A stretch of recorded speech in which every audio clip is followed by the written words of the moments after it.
Perkenalkan, nama saya Anggriani Lutfiaratu dengan NPM 23150610058. Assalamualaikum warahmatullahi wabarakatuh. Izin memperkenalkan diri, nama saya Dava Ryan Permana, NPM 2315061082.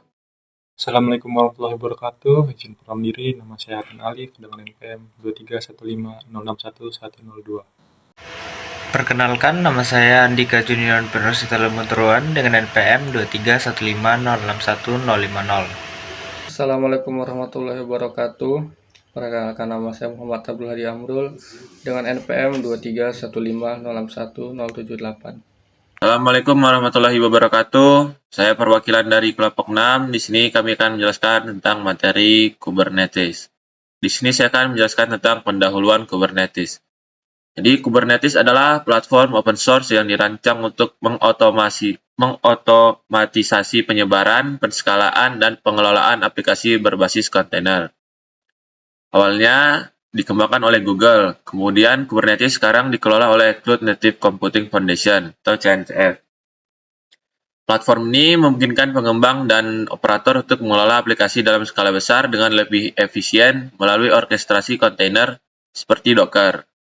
Pada dasarnya, Kubernetes berfungsi untuk mengelola klaster kontainer. Klaster ini terdiri dari node, yaitu server fisik atau virtual, yang menjalankan aplikasi dalam bentuk kontainer. Di dalam Kubernetes, aplikasi dibagi menjadi unit kecil yang disebut pod, yang merupakan unit dasar penjadwalan dan eksekusi aplikasi. Setiap pod biasanya berisi satu atau lebih kontainer yang bekerja bersama untuk menyelesaikan tugas tertentu. Kubernetes memudahkan pengelolaan aplikasi berbasis microservice dan mempercepat siklus pengembangan. Hal ini sangat berguna dalam lingkungan cloud karena Kubernetes mampu berjalan di berbagai penyedia layanan cloud serta lingkungan on-premise. Hasilnya, Kubernetes telah menjadi standar de facto untuk mengelola aplikasi kontainer di industri teknologi. Konsep dasar Kubernetes. Kubernetes adalah sebuah platform open source yang berfungsi sebagai manajemen aplikasi yang dikontainerisasi atau Docker. Kubernetes terpusat dalam suatu klaster server serta mengelola kontainer dengan otomatis atau orkestrasi kontainer. Jadi dengan adanya Kubernetes berkaitan dengan munculnya Docker atau aplikasi yang dikontainerisasi yang berfungsi untuk mengemas aplikasi menjadi sebuah kontainer. Selanjutnya materi mengenai keuntungan menggunakan Kubernetes. Jadi yang pertama ada orkestrasi otomatis, yaitu mengelola kontainer secara otomatis untuk deployment, scaling, dan pemulihan kesalahan. Yang kedua ada skalabilitas, yaitu memudahkan scaling horizontal dengan menambah atau mengurangi replika kontainer sesuai kebutuhan. Ketiga, ada manajemen beban kerja, yaitu menyebarkan beban kerja secara merata di seluruh klaster untuk kinerja yang optimal. Yang keempat, ada recovery, yaitu menyediakan mekanisme otomatis untuk mendeteksi dan memperbaiki kegagalan kontainer serta node. Dan yang kelima, ada pengelolaan konfigurasi, yaitu menyederhanakan pengelolaan konfigurasi dan rahasia aplikasi. Kemudian untuk kekurangannya sendiri, yang pertama ada kompleksitas, yaitu memerlukan pemahaman mendalam dan kurva pembelajaran yang tinggi. Kedua, ada overhead sumber daya, yaitu menambah overhead karena kebutuhan sumber daya tambahan. Ketiga, ada pengelolaan rumit, yaitu mengelola klaster memerlukan keterampilan dan alat khusus. Yang keempat, ada integrasi dan konfigurasi, yaitu memerlukan integrasi dan konfigurasi yang kompleks. Dan yang terakhir, yaitu yang kelima, ada vendor lock-in, yaitu ketergantungan pada layanan dan alat khusus dari vendor dapat mengurangi fleksibilitas. Contoh kasus penggunaan Kubernetes. Yang pertama adalah machine learning. Kubernetes sangat berguna dalam menjalankan beban kerja machine learning dengan skala besar. Dengan Kubernetes, kita bisa mengelola dan menskalakan model machine learning dengan lebih efisien. Kedua ada microservice. Kubernetes mempermudah pengelolaan aplikasi berbasis microservice. Dengan Kubernetes, kita bisa mengatur dan mengelola berbagai layanan kecil yang membentuk aplikasi kita dengan lebih mudah dan efisien. Yang ketiga ada CI atau CD.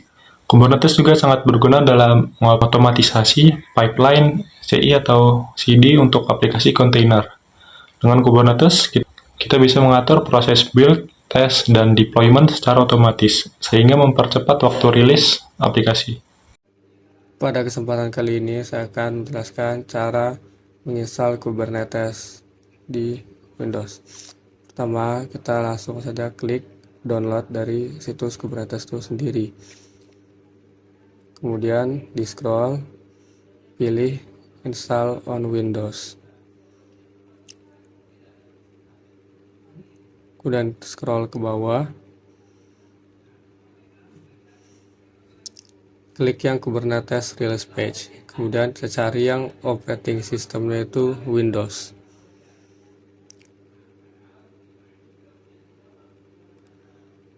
Nah, di sini kita pilih yang kubectl.exe.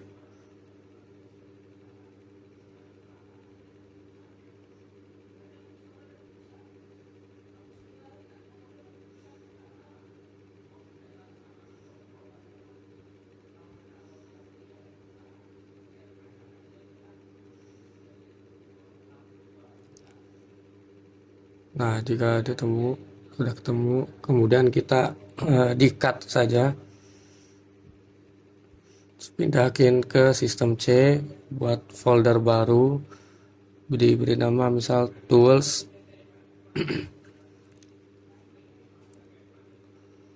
Kemudian di paste di folder tersebut.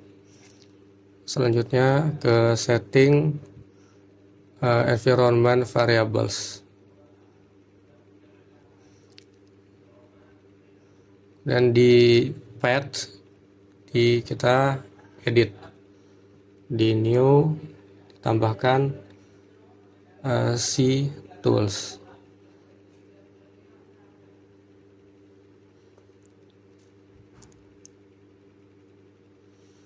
Nah, jika sudah di sistem variabel juga kita melakukan hal yang sama.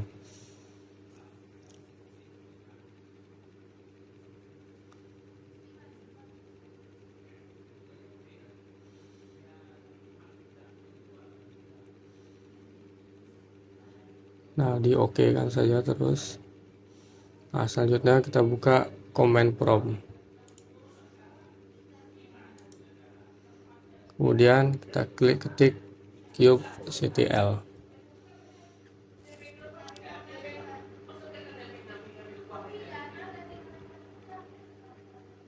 Nah, jika sudah seperti ini hasilnya, berarti kubectl sudah berhasil di-download. Terima kasih.